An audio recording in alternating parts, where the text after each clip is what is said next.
नंदिनी का गुस्सा अब अपने चरम पर पहुंच चुका है और इसी गुस्से में वह रियो को एक जोरदार थप्पड़ जड़ने वाली है। यह पल सिर्फ एक थप्पड़ का नहीं होगा बल्कि सच्चाई के विस्फोट का होगा, जहां हर राज एक एक करके सामने आने लगेगा। दोस्तों, आपको बता दें कि नियति कोई साधारण किरदार नहीं है। वह एक बहुत ही शातिर दिमाग के साथ इस कहानी में एंट्री कर चुकी है।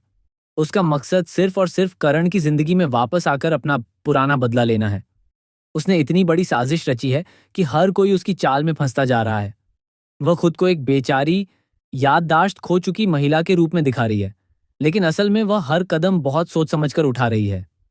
जरा सोचिए, क्या वाकई कोई महिला एक्सीडेंट के बाद अपनी पूरी पहचान भूल सकती है और फिर अचानक एक अनजान आदमी को अपना पति मान लेती है, अपने बच्चे का पिता मान लेती है?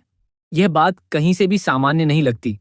साफ जाहिर है कि यह सब एक प्लान का हिस्सा है, लेकिन कर्ण, जो दिल का बहुत साफ और भोला इंसान है, वह नियति की इस चाल को समझ नहीं पाता और उसे अपनी पत्नी के रूप में स्वीकार कर लेता है।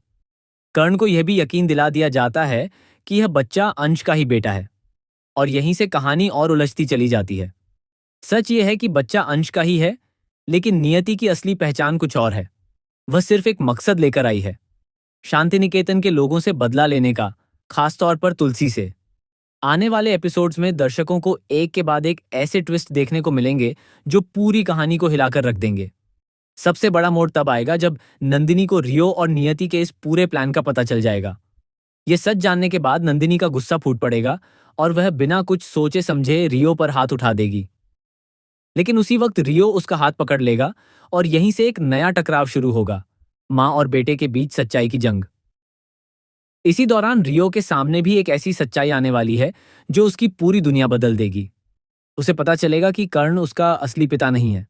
उसके असली पिता तो इस दुनिया में अब हैं ही नहीं, और उनकी मौत के पीछे कोई और नहीं बल्कि शांति निकेतन का ही एक सदस्य जिम्मेदार है। जब रियो को यह पता चलेगा कि इस साजिश में तुलसी का नाम भी सामने आ रहा है, तो उसके पैरों तले जमीन खिसक जाएगी। दूसरी तरफ नंदिनी अब पूरी तरह से तैयार है रियो और नियति का असली चेहरा सबके सामने लाने के लिए। वह किसी भी हाल में सच्चाई को छुपने नहीं देगी। वहीं नियति अपनी सफाई में कहेगी कि उसने कोई झूठ नहीं बोला, वह सच कह रही है, लेकिन अब उसके झूठ ज्यादा देर तक टिकने वाले नहीं हैं। पूरा वीरानी परिवार इस खुलासे के बाद हिल जाएगा।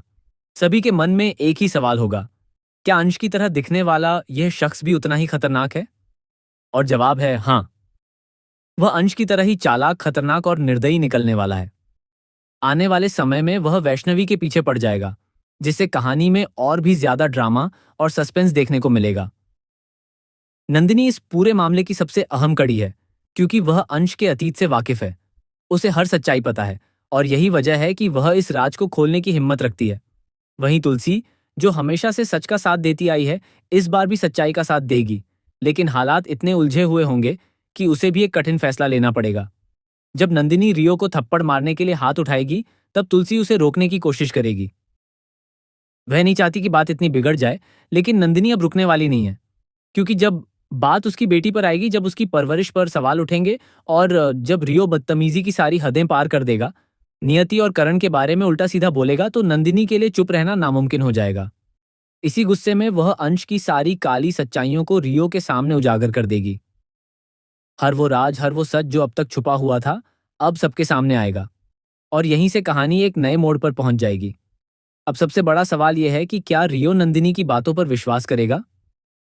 क्या वह अपने असली पिता की सच्चाई को स्वीकार कर पाएगा, या फिर वह अपने गुस्से और बदले की आग में जलता रहेगा?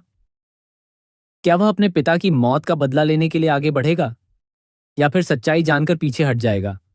इन सभी सवालों के जवाब आपको आने वाले एपिसोड्स में मिलने वाले हैं। कहानी अब अपने सबसे इंटरेस्टिंग और थ्रिलिंग फेज में पहुंच चुकी है, जहां हर किरदार का असली चेहरा सामने आने वाला है और हर रिश्ता एक नई परीक्षा से गुजरने वाला है।